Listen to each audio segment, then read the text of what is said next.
여호와는 나의 빛이요 나의 구원이시니 내가 누구를 두려워하리요.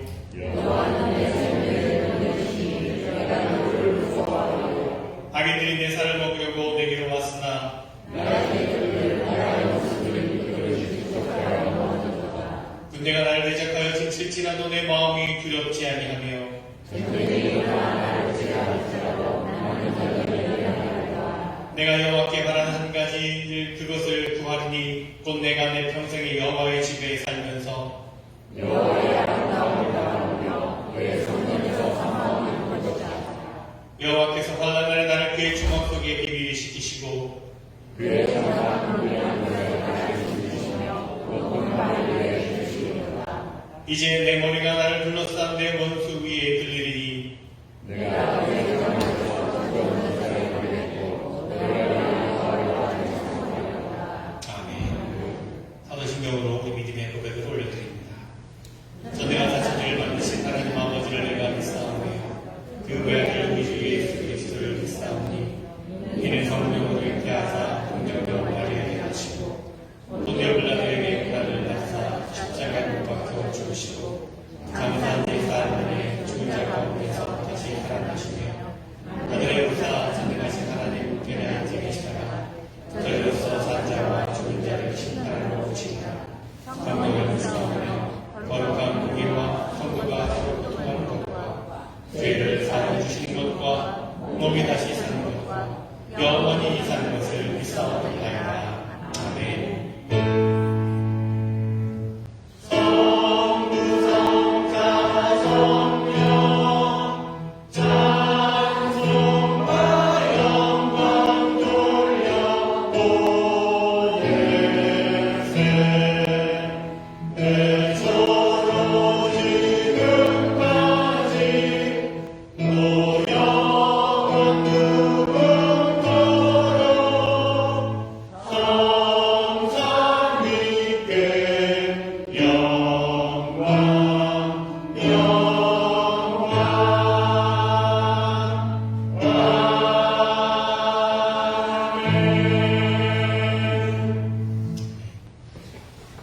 자리에 앉으시기 바랍니다. 오늘도 복되고 거룩한 주님의 날에 예배의 자리에 나오신 여러분 한 분 한 분 주님의 이름 축복합니다. 사랑합니다. 환영합니다. 몸이 아프셔서 모으신 분들도 계시고 출타 중인 분들도 계신데 어디에 있든지 또 그곳에 하나님의 은혜와 축복이 가득하기를 또 소망하고 그 자리가 또한 예배의 자리가 되기를 원합니다. 우리 한번 서로 인사하겠습니다. 사랑합니다. 축복합니다.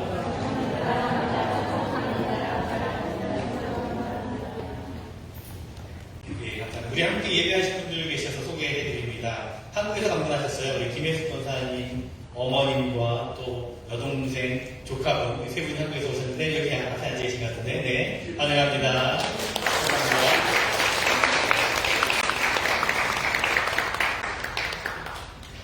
네, 방문한 가운데 함께 예배할 수 있어서 더 기쁘고 더 감사합니다. 더 계시는 동안 더 의미 있는 시간들, 또 깊은 시간들 보내셨으면 좋겠습니다. 교회 소식을 나누도록 하겠습니다. 오늘 계속해서 안전한 예배를 위해서 함께 해주시기를 부탁을 드리겠습니다. 오늘은 요한계시록 회심tek 285주년 기념주일로 저희가 지킵니다. 여러분 연합감리교회가 정말 믿음의 전통을 잘 지켜갈 수 있도록 계속해서 기도해 주시기를 부탁을 드리겠습니다. 다음 주에는 성령 강림주일로 지키겠습니다. 금요일 찬양 예배 오늘 금요일 저녁 7시에 이 자리에서 찬양과 예배로 찬양과 기도로 드리게 됩니다. 여러분 함께 오셔서 이렇게 찬양하며 기도하는 시간 갖기를 원합니다. 오늘 속찬 모임 예배 후에 갖도록 하겠고요. 다음 주는 속회 모임 예배 후에 또한 속회별로 모이게 됩니다. 인선위원회, 공천위원회죠. 레이드 커미티 미팅을 오늘 토요일 오후 6시에 교회에서 하려고 하는데요. 한원부에 해당되시는 분들, 오늘 인선위원회 가운데 한원부 멤버들께서는 기억하셔서 오후 6시에 잠깐 모임을 갖도록 그렇게 하겠습니다. 해당되신 분들은 참여해 주시길 바랍니다. 각 졸업 시즌, 각 학교들 졸업 시즌을 보내고 있는데 여러분 졸업하는 자녀들 있으면 오늘까지 가능한 또 사무실로 알려주시면 저희가 한 날짜를 정해서 함께 졸업하는 학생들 축하하는 그런 예배를 드리도록 하겠습니다. 그리고 교회 각 자녀들 가운데 대학에 입학하는 자녀들 있으시면 장학금 신청을 교회 사무실에 해주시기를 부탁드리겠습니다. 다음 주에까지 해주시면 되겠습니다. 또 교회학교 교사로 또 섬기고 수고할 분들 찾고 있습니다. 인스캔 수사님이나 저에게 말씀해 주시면 되겠습니다. 여러분 개인이나 가정에 기도제목이 있으시면 기도 증서를 작성해 주시면 중보하는 시간을 갖도록 하겠습니다. 지난 주간에 여러분 메시지를 받으셨겠지만 임태영 성도님 또 이윤서 성도님 가정의 셋째 아이 이한, 영어 이름 이한이에요. 이한 이름이 요새 참 많은데 이한 우리 한국 이름은 윤우, 임윤우 우리 셋째 아이가 태어났는데 축하해 주시고 또 잘 행복하고 또 함께 만날 수 있을 때까지 건강하도록 기도해 주시기를 부탁을 드리겠습니다. 오늘 애차는 저희 가정과 또 김용남 성도의 가정에서 해주셨고 재단위원 박동현 집사님 또 성교체 집사님 가정에서 지내주셨습니다. 감사드립니다. 이 시간 기도하실 때 정상수 집사님께서 대표 기도 인도해 주시겠습니다.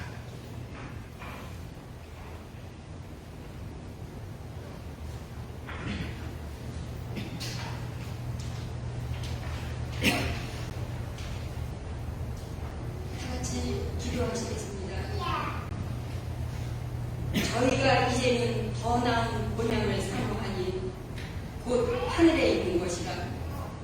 그러므로 하나님이 저희의 하나님이라 일컬음 받으심을 부끄러워 아니하시고 저희를 위하여 한 성을 예비하셨느니라. 거룩하신 주님, 이 아름다운 보호를 주시고 생기 흐르는 산천초목 시원한 바람과 공기를 주신 하나님의 크시고 위대하심을 찬양합니다. 이 좋은 곳으로 허락하셔서 지금 이 자리 마음껏 예배드릴 수 있도록 인도하신 하나님의 사랑 감사합니다. 우리의 우매하고 연약하여 상황을 따라 종교생활하는 신령적인 저희들 모습 이 시간 회개하며 진리의 말씀 따라 믿음 생활 할 수 있기를 기도합니다. 이 세상 각 곳곳에서 일어나고 있는 위기와 환란과 고난, 동성애 합법 반대, 땅의 것에 염려하는 저희들 창조하신 부르심대로 지혜와 계시의 영을 부사 영적인 영이 열리기를 기도합니다. 하나님의 말씀에 전신갑주를 입고 우는 사자와 같이 삼킬 자를 찾는 사단에 맞서 승리하는 삶, 믿음이 더하기를 기도합니다. 올리브교회 곳곳에서 묵묵히 헌신하시며 선한 일에 봉사하시는 손길들 위로해 주시고 한마음 하나 되어 올리는 성가대 찬양 오직 주님께 기쁨으로 행하오니 기쁘게 받아주옵시기를 기도합니다. 올리브교회 세워주신 김배선 목사님 영육으로 지치지 않게 힘주시고 주의 말씀 주심에 한마음 되어 화답하기를 기도합니다. 아버지, 하나님을 아버지로 부르는 이것만이 우리의 기쁨이 되게 하여 주옵소서. 감사하며 살아계신 예수님의 크신 이름으로 기도하였습니다. 아멘.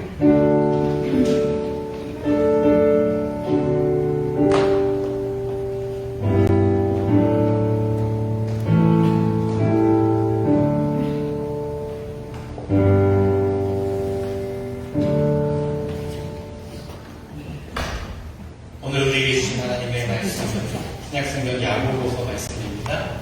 야고보서 1장 22절부터 27절까지 말씀입니다. 야고보서 1장 22절부터 27절 말씀. 하나님의 말씀을 읽겠습니다. 너희는 말씀을 행하는 자가 되고 듣기만 하여 자신을 속이는 자가 되지 말라. 누구든지 말씀을 듣고 행하지 아니하면 그는 거울로 자기의 생긴 얼굴을 보는 사람과 같아서 제 자신을 보고 가서 그 모습이 어떠했는지를 곧 잊어버리거니와 자유롭게 하는 온전한 율법을 들여다보고 있는 자는 듣고 잊어버리는 자가 아니요 실천하는 자니 이 사람은 그 행하는 일에 복을 받으리라. 누구든지 스스로 경건하다 생각하며 자기 혀를 제갈 물리지 아니하고 자기 마음을 속이면 이 사람의 경건은 헛것이라.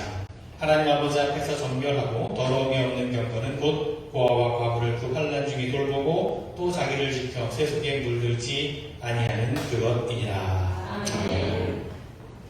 성가대의 찬양 하나님께 올려드립니다.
정말에 대한 찬양 감사합니다. 좋으신 하나님, 우리 하나님 참 좋으신 하나님이시 맞습니다.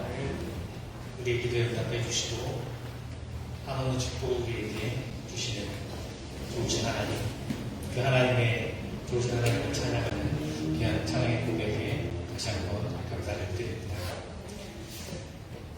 아까 광고를 듣듯이 오늘은 감리교회에 있어서 참 중요한 절기입니다. 전 세계에 있는 모든 감리교인들이면 오늘 주일을 요한 웨슬리 회심기념주의로 지킵니다.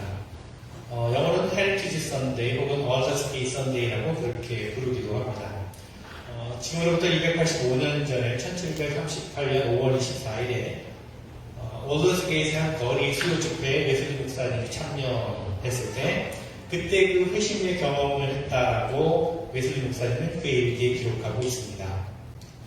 그 회심의 경험 이후에 웨슬리 목사님은 뜨거운 전도자로서 끊임없는 선교와 봉사의 삶을 통해서 당시 부패했던 영국 사회와 또 교회를 변화시키는 신앙운동을 시작하게 되죠.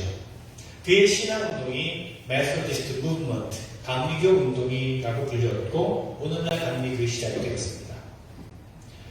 한 사람에 의해서 감리교회가 시작됐다라고 말할 수는 없겠지만 그의 영향에 의해서 지금까지 감리교회가 시작되어 왔기 때문에 우리는 보통 요한 웨슬리를 감리교회 창시자라고 그렇게 이야기를 하고요. 그의 회심을 기념해서 지금까지 우리가 지키고 있는 겁니다. 여러분도 잘 아시듯이 요즘 연합감리교회에 대해 여러 가지 이런저런 이야기들이 많이 있습니다. 앞으로 연합감리교회 미래에 대해 걱정을 하는 분들이 또 많이 계십니다. 정말 우리가 교회를 위해서 또 감리교회를 위해서 또 기도해야 될 때라고 생각을 합니다. 무엇보다 우리 믿음의 공동체가 또 우리 감리교회가 어떤 신앙의 전통 위에 서 있는지를 분명히 알고 또 교회를 위해 기도해야 될 것입니다. 자, 여러분, 우리의 신앙의 전통은 무엇입니까? 감리교 운동을 시작한 웨슬리 목사님이 처음에 그 신앙 운동을 시작했을 때 그것을 가능하게 만들었던 것은 말씀과 기도였습니다. 철저하게 규칙적인 기도 생활을 그리고 말씀 중심의 삶이 있었기 때문에 가능했습니다. 단순히 말씀을 가까이 하고 묵상하는 것에 그치지 않고 말씀으로 자신을 비추어보고 말씀대로 실천하는 삶을 살았습니다. 우리 교회는 바로 그런 신앙의 전통 위에 서 있다라는 것 우리가 잊지 말아야 될 것입니다. 오늘 우리는 야고보서의 말씀을 읽었습니다. 오늘 말씀에서 야고보 사도는요, 말씀을 실천하는 것에 대해서 강조를 하고 있습니다. 22절 말씀을 제가 세번역 성경으로 읽어드립니다. 여러분은 말씀을 행하는 사람이 되십시오. 그저 듣기만 하여 자신을 속이는 사람이 되지 마십시오. 우리가 말씀을 읽고 듣고 배우는 것은요, 참으로 중요한 일입니다. 너무나 필요한 일입니다. 반드시 해야 될 일입니다. 하지만 그 모든 것은요, 궁극적으로는 말씀을 실천하는 것으로 이어져야 됩니다. 말씀을 읽고 듣고 묵상하는 것은 좋아하는데 여기에 실천이 따르지 않는다라고 한다면 그것은 자신을 속이는 일이 된다라고 야고보 사도는 오늘 우리에게 말하고 있습니다. 야고보 사도는요, 거울을 기울여 들어서 실천의 중요성에 대해서 강조를 합니다. 말씀을 읽고 묵상하며 깨닫는 것은 거울을 통해서 자신의 모습을 비추어보는 것과 같다라고 하는 겁니다. 즉, 말씀을 깨닫고 말씀을 실천하는 것은 거울을 보고 자신의 모습을 고치는 것과 같다라고 하는 거죠. 여러분, 자신의 모습에 관심이 있는 분이면요, 누구나 다 거울 앞에 자주 서게 됩니다. 여러분 얼마나 자주 거울 앞에 섰습니까? 그리고 그 거울에 비친 자신의 모습을 통해서 뭔가 좀 흐트러진 것이 있다면 바로잡고 뭔가 좀 묻은 것이 있으면 떼어내고 그렇게 좀 자신을 단장하려고 할 것입니다. 마찬가지로 우리는요, 우리의 영적인 성장과 성숙, 우리 삶의 변화를 위해서 말씀 앞에 자주 서야 되고 말씀으로 자신의 모습을 비추어보고 잘못된 것이 있다면 바로잡고 고칠 수 있어야 한다는 것입니다. 자, 그런데 문제는요, 그런 일이 저절로 일어나지는 않는다 하는 겁니다. 집안에 아무리 거울이 많이 있다 할지라도, 아무리 큰 거울이 있어도, 아무리 비싼 거울, 아무리 좋은 거울이 있다 할지라도 아무런 변화가 일어나지 않는 경우가 있습니다. 어떤 경우일까요? 두 가지 경우에 그런 일이 있을 겁니다. 첫째는 거울을 보지 않는 겁니다. 거울 앞에 서지 않는 경우입니다. 전에 어디 연배가 있으신 성도님이 그런 말씀을 하시는 걸 들었습니다. 과거에는, 옛날에는 거울 앞에 서는 것이 참 즐거웠고 꾸미고 가꾸는 것이 참 좋았는데 언제부턴가 거울 앞에 서는 것이 싫어졌다는 겁니다. 늘어나는 주름살과 거칠어진 피부가 보기 싫어서 점점 더 거울을 들여다보지 않게 되고 그냥 봐도 대충만 본다는 겁니다. 팬데믹 이후에 온라인 영상이 이제 중요성이 커지게 되면서요, 아무래도 이 외적인 모습에 더 신경이 쓰이는 것이 사실입니다. 저도 이제 온라인 영상 예배를 이제 한 이후로 아무래도 영상을 통해서 화면으로 나타나는 내 모습이 어떻게 비추어질까 신경 쓰이는 것이 사실입니다. 별볼일 없는 그런 모습이지만 그래도 보는 분들이 불편해하시면 안 되니까 가능한 좀 단정하게 하려고 노력을 합니다. 그래서 이전보다는 거울을 보는 횟수가 더 늘어나게 되고 더 자세하게 거울을 보게 되는 것 같습니다. 여러분 보시기에는 그렇지 않은 것 같지만 제가 나름대로 신경을 쓰고 자리를 쓰게 됩니다. 그렇습니다. 거울 앞에 서야 바로잡고 또 고칠 수 있기 때문이죠. 집안에 성경책이 여러 권 아무리 많이 있어도 말씀을 읽지 않으면 아무런 변화가 일어나지 않습니다. 가끔 읽는 것이 아니라 매일 꾸준하게 말씀을 읽어야 합니다. 그런데도 말씀을 읽지 않는 이유는 무엇일까요? 시간이 없어서? 여건이 되지 않아서? 아닙니다. 아마도 가장 큰 이유는 말씀 앞에 서는 것을 꺼리기 때문에 그럴 것입니다. 말씀 앞에 서는 것이 불편해서 그렇기 때문일 겁니다. 말씀에 비추인 자신의 모습을 직면하기가 싫기 때문에 그럴 것입니다. 여러분, 성령의 도우심을 구하시면서 말씀을 가까이 하시고 늘 말씀을 읽으시기를 바랍니다. 매일 꾸준히 그렇게 해보시기를 바랍니다. 그러면 그 말씀이 거울이 되어서 여러분의 자신의 모습을 비추어줄 것이고 내 마음과 영혼이 얼마나 부정한지, 얼마나 나에게 욕심이 많은지, 얼마나 내가 정직하지 못한지, 얼마나 내가 교만한지, 얼마나 내가 순수하지 못한지 발견하게 될 것입니다. 그것이 싫어서, 그것이 부끄러워서, 그것이 불편해서 말씀을 멀리 하십니까, 여러분? 아닙니다. 그럴수록 우리가 더욱더 말씀 앞에 서서 자신의 모습을 비추어 보아야 할 것입니다. 많은 사람들이 마음의 평화를 얻기 위해 원할 때 성경을 읽습니다. 하지만 성경 말씀은 우리의 마음을 위로하고 또 평안하게 하기도 하지만 때로는 우리의 양심을 불편하게 하고 우리의 마음을 찌르고 또 불안하게 만들기도 합니다. 하나님께로부터 멀어져 있는 자신을 보게 하기 때문에 그렇습니다. 그 불편함을 이겨내고 말씀 앞에 서는 용기가 필요합니다. 거울에 비친 자신의 모습이 보기 싫다라고 해서 거울 앞에 서기를 피하는 것은요, 문제를 더 심각하게 만들 뿐입니다. 그렇습니다. 말씀의 거울에 자신을 비추어 볼 용기가 필요합니다. 두 번째는 아무런 변화가 일어나지 않는 것은 거울에 비친 자신의 모습을 보고도 행동하지 않기 때문에 또 그렇습니다. 자, 오늘 본문 말씀에서 야고보 사도가 그런 경우를 예로 들고 있습니다. 23절, 24절 말씀을 제가 역시 세번 성도를 읽어드립니다. 말씀을 듣고도 행하지 않는 사람은 있는 그대로의 자기 얼굴을 거울 속으로 들여다보기만 하는 사람과 같습니다. 이런 사람은 자기의 모습을 보고 떠나가서 그것이 어떠한지를 곧 잊어버리는 사람입니다. 저도 거울을 볼 때마다 제가 제 현실을 직시하게 됩니다.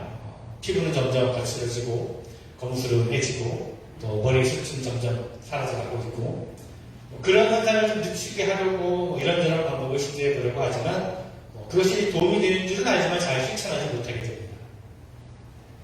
자, 야고보 사도는요, 말씀을 듣고도 행하지 않는 사람이 이와 같다라고 말합니다. 말씀을 읽고 깨달았다면 그대로 행하는 것이 옳습니다. 그런데 그러고 싶지 않을 때가 있습니다.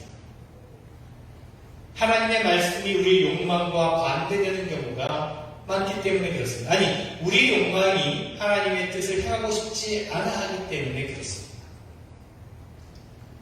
말씀을 읽을 때 머리로는 그래 맞아, 이것이 진리의 말씀이 맞아 하고 동의합니다.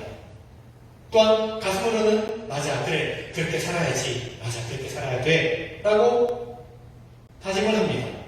하지만 실제로 그렇게 행동을 하거나 그렇게 사라지지는 않는다는 겁니다. 죄의 본성에 물든 우리의 욕망이 포기하기를 싫어하기 때문에 그렇습니다. 오늘 말씀에서 야고보 사도는 몇 가지 구체적인 예를 들고 있습니다. 가령 26절 말씀에서는 이렇게 말씀합니다. 누가 스스로 경건하다고 생각하면서도 혀를 다스리지 않고 자기 마음을 속이면 이 사람의 신앙은 헛된 것입니다. 때로 혀는요, 칼보다 더 날카롭습니다. 칼로 낸 상처는요, 며칠이 지나면 아물게 되지만 혀로 낸 상처는요, 좀처럼 낫지 않고 평생을 가기도 합니다. 때로는 말 한마디가 한 사람의 인생을 무너뜨리기도 합니다. 혀는요, 가장 위험한 무기 가운데 하나입니다. 그래서 하나님께서는 말씀을 통하여 혀를 제어하라라고 말씀을 하고 있습니다. 거룩한 말, 덕이 되는 말, 세워주는 말을 하라고 말씀하고 있습니다. 그렇게 되면 혀는 더 이상 흠기가 아니라 천사의 도구가 되는 것입니다. 하지만 우리의 욕망은요, 혀를 흠기로 사용하는데 더 익숙해져 있는 것 같습니다. 그래서 오늘 말씀에서 혀를 다스리라 라고 야고보 사도는 말씀합니다. 또 27절에 보면 이렇게 말합니다. 하나님 아버지께서 보시기에 깨끗하고 흠이 없는 경건은 고난을 겪고 있는 고아들과 과부들을 돌보아주며 자기를 지켜서 세속에 물들지 않게 하는 것입니다. 자, 경건한 사람이라고 하는 말씀을 들을 때 여러분들에게 그려진 어떤 이미지가 있을 겁니다. 어떤 경건한 사람 하면 이런 사람하고 그려지는 이미지가 있을 텐데 뭔가 좀 거룩하고 좀 고상하고 좀 품위가 있어 보이는 그런 모습을 상상하실 것입니다. 그런데 야고보 사도는 다른 기준을 제시하고 있습니다. 하나님께서 보고 싶어 하시는 경건은요, 자신을 지켜서 세속에 물들지 않게 하고 자신의 것을 떼어서 어려운 이들을 돕는 것입니다. 여러분 가운데 대부분은 이 말씀을, 이 구절을 읽으면서 아 그래 맞지 그렇지 하면 고개를 끄덕이며 동의하실 겁니다. 그런데 그렇게 살도록 힘쓰는 사람은 그렇게 많지 않다는 겁니다. 자기를 지켜서 세속에 물들지 않게 하라고 하는 말씀을 우리 욕망에 따라 살지 말라는 뜻입니다. 그런데 정말 좋은 말씀인데, 참 맞는 말씀인데 실천하기가 참 어렵습니다. 세속적인 것에, 세상적인 것에 자꾸만 관심이 가기 때문에 그렇습니다. 부정한 건강이 끊임없이 견문질하게 만들기 때문에 그렇습니다. 이 세상의 문화는 그와 같은 우리의 약점을 집요하게 파고듭니다. 내 마음과 영혼과 삶을 거룩하게 지키는 것이 너무나 어렵습니다. 고난을 겪고 있는 부하들과 과부들을 돌봐주는 것, 이것은 더더욱 어렵습니다. 돌봐준다라고 하는 말 속에는요, 자신의 관심과 물질과 시간을 사용한다라고 하는 뜻이 담겨져 있습니다. 그런데 우리의 본성은요, 자기보다 더 나은 사람에게 뭔가를 잘 보이기 위해서 시간과 물질을 사용하는 것은 익숙합니다. 그런데 다른 사람의 고난에 대해서 직접 진심으로 아파하고 그러면 아까울 정도로 시간과 물질을 떼어주고 나누어주는 것은 참 어렵습니다. 그러나 여러분, 진정한 그리스도인들이 위해서는 우리에게 두 가지 과제가 있는 셈입니다. 두 가지 면에서 우리가 노력을 해야 합니다. 하나는 매일 정직하게 말씀 앞에 서는 것입니다. 매일 정직하게 말씀 앞에 서는 것입니다. 말씀 앞에 서서 말씀이 보여주는 자신의 실상을 직면하는 거죠. 대면하는 거죠. 생각해보십시오, 여러분. 일주일에 딱 한 번만 거울을 보는 사람 있으십니까? 여러분 가운데 딱 한 번만 일주일에 거울 보는 분 계십니까? 아마 아무도 없을 겁니다. 매일매일 수시로 거울을 보실 겁니다. 마찬가지로 매일매일 수시로 말씀을 읽고 말씀 묵상을 하고 말씀을 가까이 하시기 바랍니다. 이미 그렇게 하시는 분들도 많이 계실 텐데요. 가능하면 하루의 시간 중에 일부를 정해놓으시고 말씀을 앞에 서는 그런 시간을 가져보시기 바랍니다.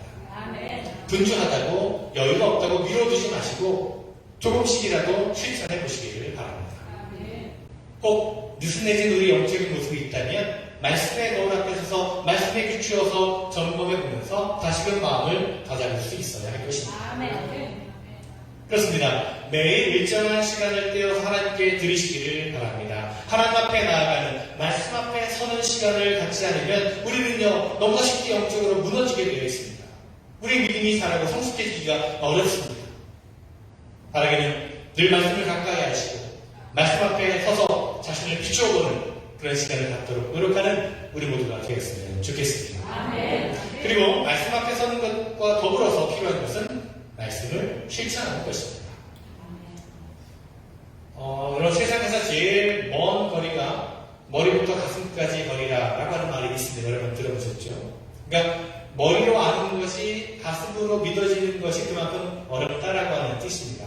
자, 그런데요, 그것만큼이나 더 어려운, 더 먼 거리가 있습니다. 어딜까요? 그것은 가슴으로부터 손발까지 거리입니다. 가슴으로 깨달은 것을 실천으로 옮기는 것이 그만큼 어렵다는 뜻입니다. 그래서 생각하는 것도 옳고 하는 말도 맞는 말을 하지만 행동하는 것은 전혀 다른 경우를 우리가 보게 됩니다.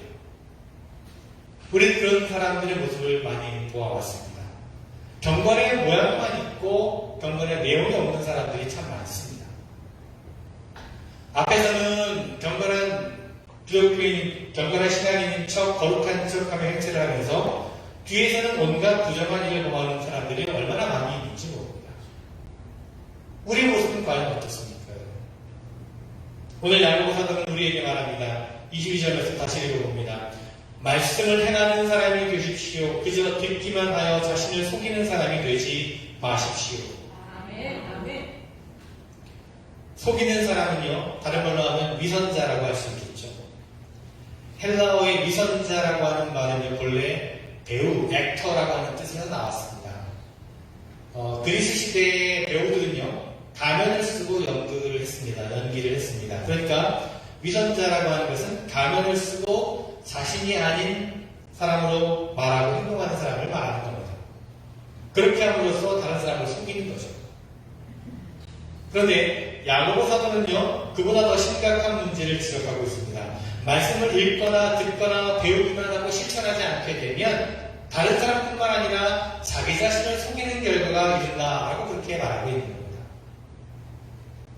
다른 사람에게 잘 보이려고 거룩한 말을 하고 경건한 행동을 하면서도 속으로 자신은 그렇지 않다는 사실을 인정하는 사람은 그래도 가능성이 있는 사람이 할 수 있습니다. 자신이 그렇지 않다는 사실을 알기 때문이죠. 적어도 자기 자신을 속이지 않고 있기 때문입니다. 자, 더 큰 문제는 뭐냐면 그렇게 말하고 행동하면서 자신이 정말 거룩하고 경건한 사람인 것처럼 스스로 속이는 사람에게 있습니다. 이것이 더 큰 문제입니다.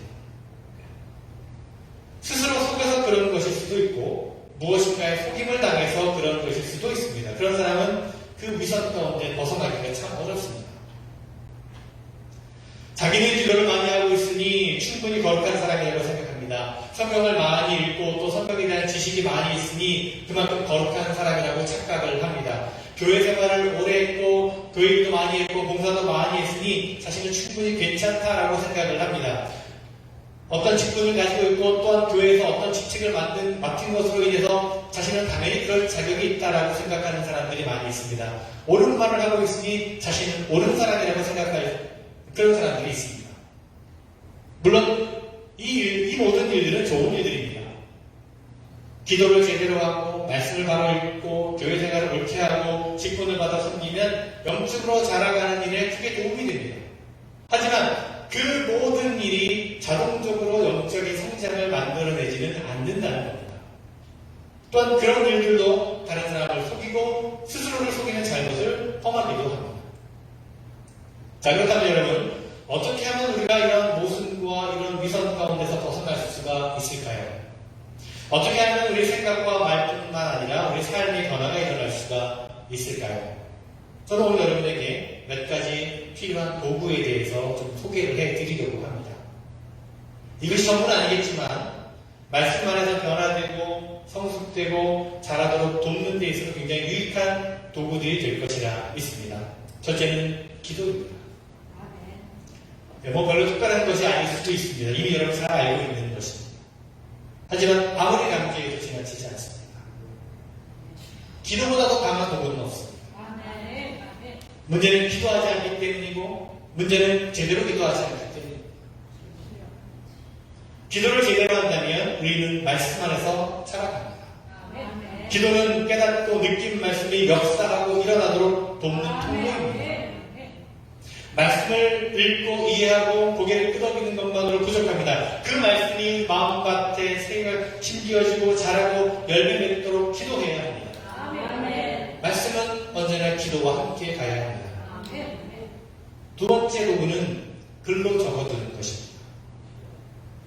말씀을 읽고 기도를 품고 살아가는 하루하루를 반성해보고 그 생각을 적어두는 것, 글로써 적어두는 것은 중요한 영적인 습관입니다.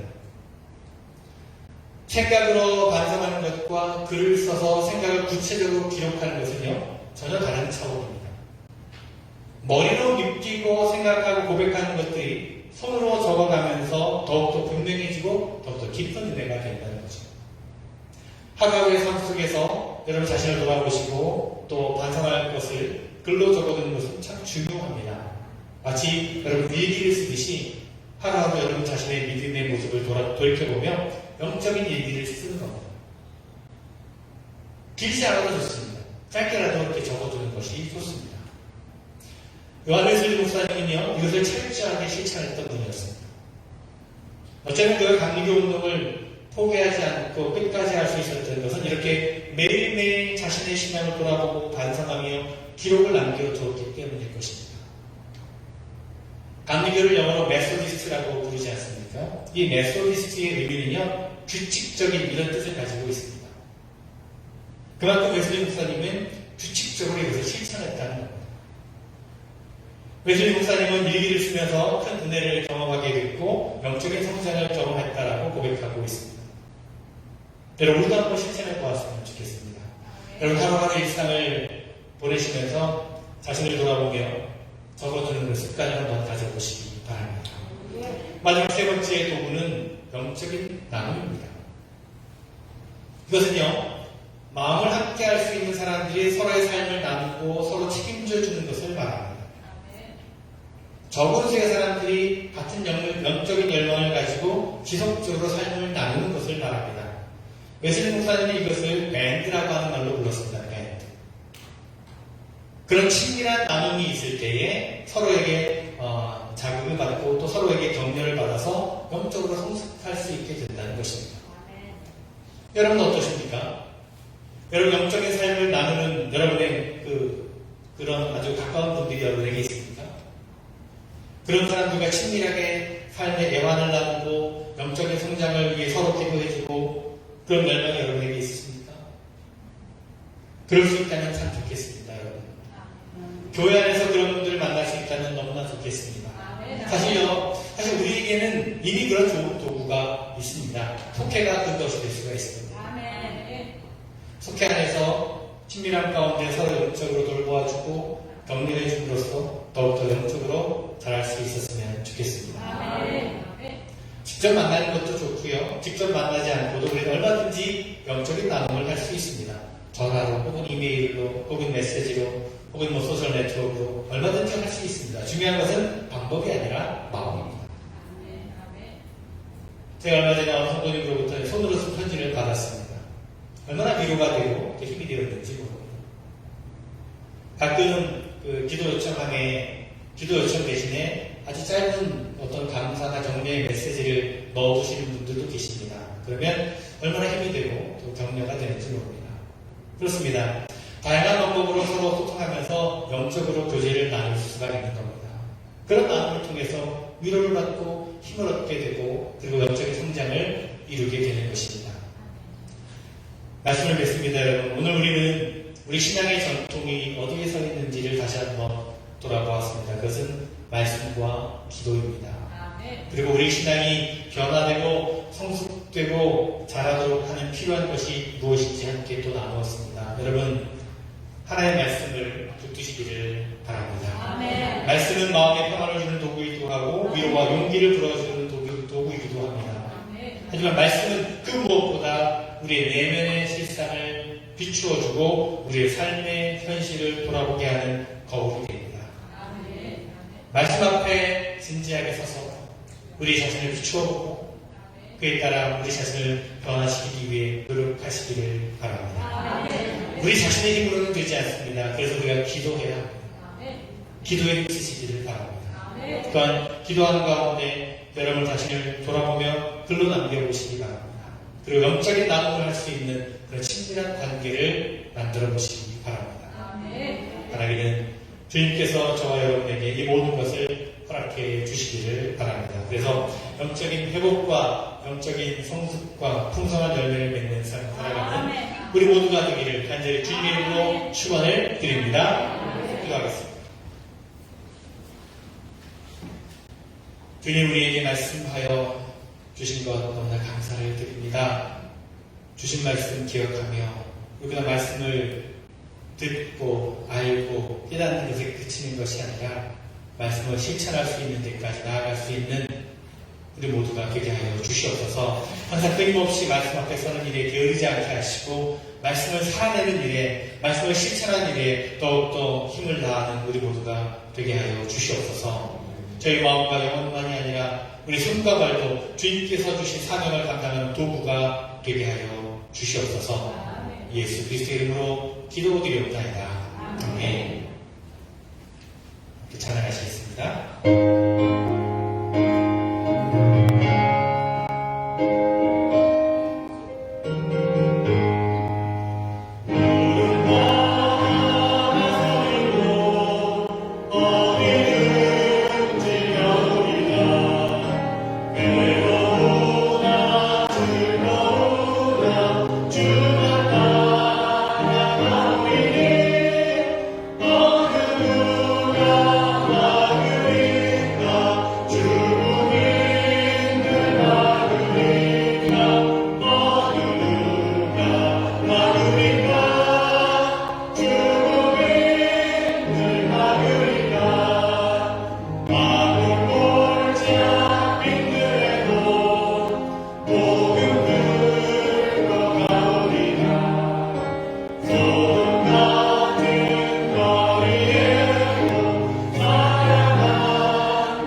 우리를 지켜주시고 또 보호하시며 인도해 주시는 은혜 감사를 드립니다. 무엇보다 우리에게 말씀해 주시고 말씀대로 살아갈 수 있는 힘과 또한 능력을 주신 것 감사를 드립니다. 늘 하나님의 그 은혜, 그 말씀에 감격하여 감사하고 살아갈 수 있는 우리의 모습이 되게 하여 주시옵소서. 그 감사의 마음을 담아 이 예물을 드립니다. 기뻐 받아 주시옵소서. 드려진 모든 손길마다 그 삶의 자리마다 하나님께서 더욱더 부으시고 채우시는 은혜가 넘치게 하시고 계속해서 끊임없는 감사의 고백과 또한 기쁨의 고백이 넘쳐나게 하여 주시옵소서. 여러 가지 간절함과 간구함으로 드린 예물도 있습니다. 하나님 그 간절한 기도를 들으시며 응답하여 주시옵소서. 드려진 모든 예물이 하나님의 나라와 하나님의 사랑이 필요한 곳에 쓰여지는 예물 되게 하시며 예수 그리스도의 이름으로 기도드리옵나이다. 아멘. 잠깐 자리에 앉으시고요. 마지막 찬송 부르기 전에 중요한 광고가 있어서 우리 목회 전회장님께서 나오시면 제 광고 말씀 안내 말씀 해주시겠습니다.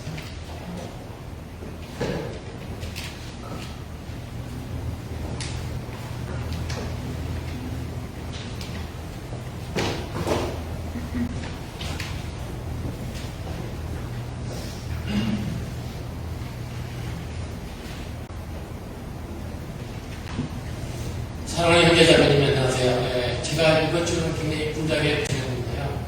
감사님이 지난 수요일 날 전화를 하셨고 어저께 긴급하게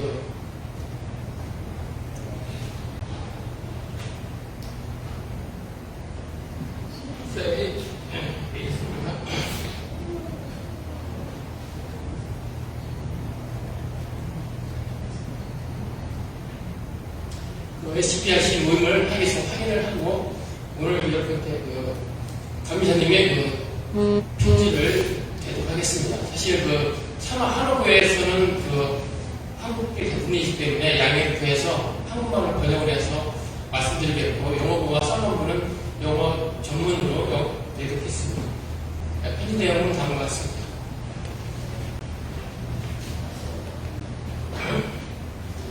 올림픽연합관리교회 성도님께 드리는 새딩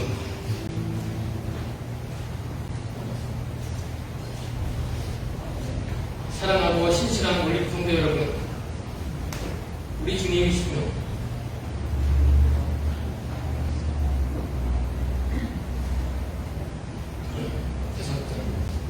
구원 대신 예수 그리스도를 우리가 함께 찬양하고 존경하는 가운데 은혜와 평강이 함께하시기를 바랍니다. 지난 8년 동안 김배동 목사님께서 마음과 열정을 다하여 올림픽연합 공동교회에 아낌없이 헌신하셨습니다. 올림픽교회의 사역에 놀라운 성장과 활력을 이루셨습니다. 이미 알고 계실 수 있겠지만 김배동 목사님의 목회적인 사역과 은사는 아주 훌륭하셔서 이제는 그를 필요하는 곳에 가셔서 그런 목회자로서의 교회를 축복할 때가 왔습니다. 김대성 목사님의 높은 지휘력과 다양하게 출연되는 탤런트를 통해 아름다운 기도와 사를 끝에 로티 비디오 프랭크 감독님은 LA 석교에 입주하고 있는 바지나에 입주하고 있는 금남연합공동교회 김대성 목사님을 2023년 7월 1일자로 파송을 해주시겠습니다.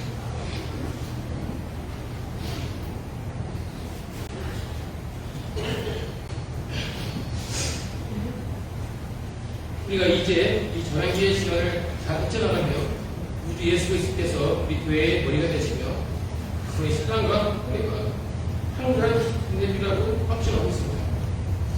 전환기 시간 동안 우리 교회 각 부서들 간에 긴밀히 함께 계신 것을 감독해 주셨습니다.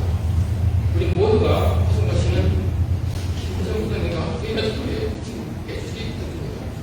믿음, 소망, 하나로 나갑시다. 하와이에서 사역하는 감리사 이문영 여러분의 많은 기도를 통해서 새로 부임한 목사님이 훌륭하시고 우리 올림의 적합 목사님으로 기도 또 부탁드립니다. 감사합니다.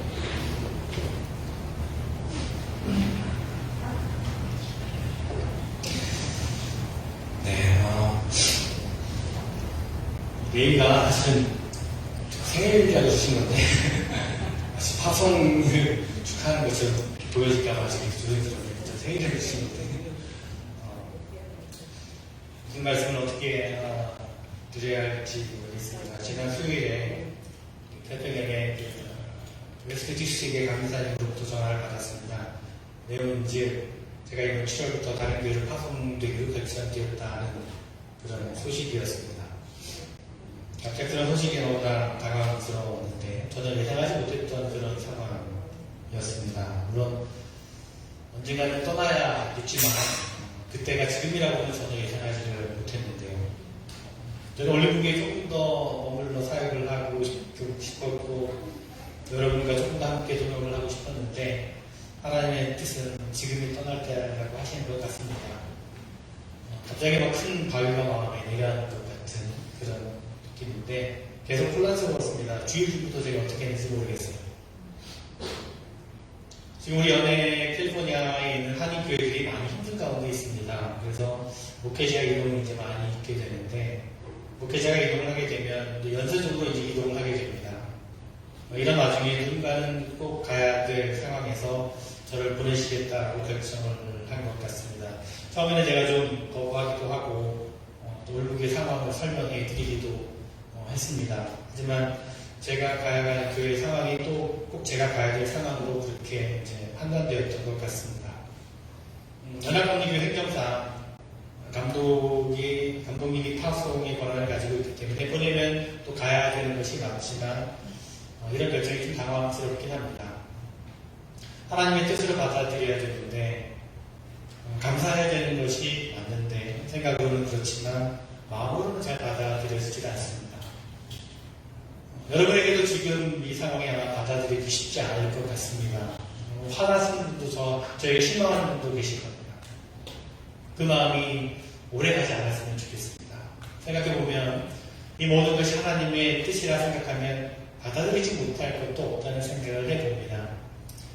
116년의 올림픽 역사를 돌이켜볼 때 늘 이런 상황들이 사실 있어 왔습니다.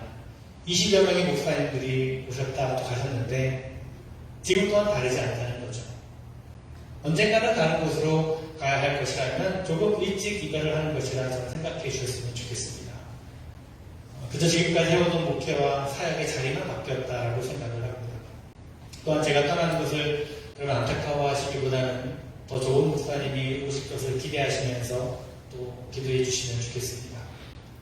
제가 다른 곳으로 내 파송을 받아가면 올림픽교회는 어떻게 하지? 성도님들 실망하시면 어떻게 하지? 그런 생각을 제가 잠깐 했었습니다. 근데 그것은 저희 교만함이었습니다. 교회의 머리는 주님이시고 하나님의 교회는 어떠한 상황에도 흔들리지 않을 것입니다. 더 좋은 계획을 하나님께서는 우리 올림픽을 통해서 이루어 가실 줄로 믿습니다. 단지 여러분에게 실망을 드린 것 같아 죄송한 마음이 있습니다. 떠날 때까지 죄송한 마음은 사라지지 않을 것 같습니다. 파송을 받았다고 해서 여러분 오늘부터 제가 사역을 놓는 것은 아니고요. 보통의 경우 파송이 한 2, 3개월 전에 발표가 돼서 준비를 하게 되는데 이번에는 너무나 급박하게 사실은 결정이 되었습니다. 한 달 남짓 남게 되었는데 짧은 시간 남았지만 저는 가능한 제가 떠날 때까지 제가 하던 사역을 그냥 평소처럼 계속 해 나가려고 합니다. 덤덤하게 소란스럽지 않게 지난 8년 동안의 사역을 해왔던 것처럼 그렇게 마무리를 좀 하고 싶습니다. 그리고 떠나기 전 마지막 주에 여러분과 아름다운 이별을 좀 하고 싶습니다.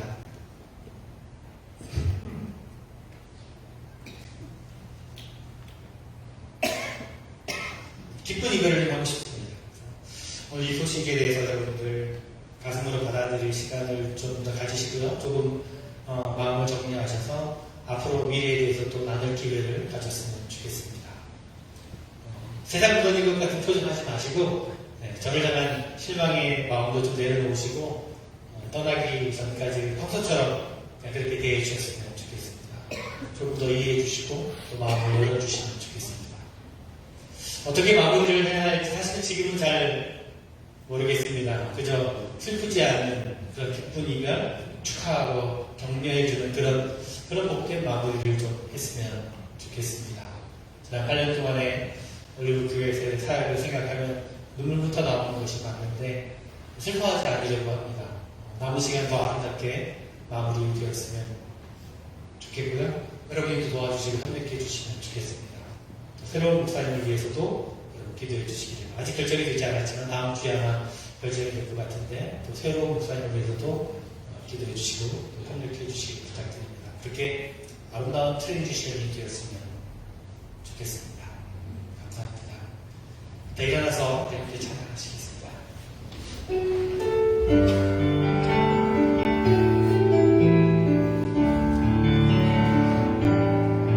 주님 말씀하시면 내가 나가리라. 주님 뜻이 아니면 내가 멈춰서리라. 나의 가로서는 것 주님 뜻에 있으니 오 주님 나를 이끄소서. 주님 말씀하시면 주님 말씀하시면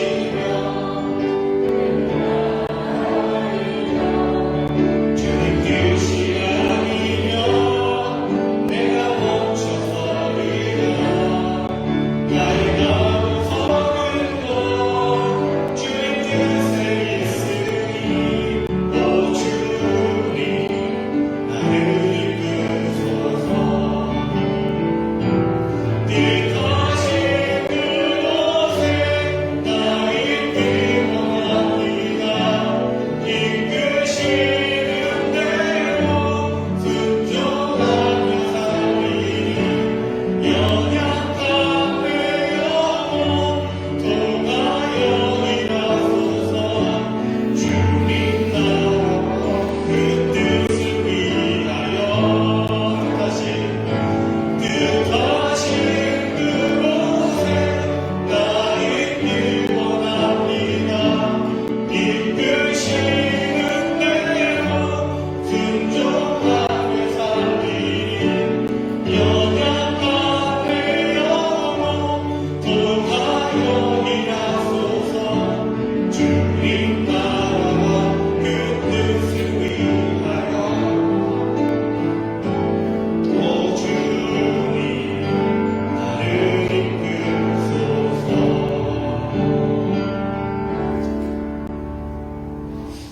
이제는 우리 주 예수 그리스도의 은혜와 하나님 아버지의 크고 놀라우신 사랑하심과 성령님의 강한 역사 교통 충만 내주하심이 뜻하신 곳에 또 주님이 뜻하신 곳에 말씀하신 곳에 나아가 밝혀진 사명 감당하기를 원하는 사랑하는 성도들, 저들의 모든 가족과 일터와 삶의 모든 자리 위에 지금부터 영원토록 함께하고 시기를 간절히 축원하고 나이다. 아멘.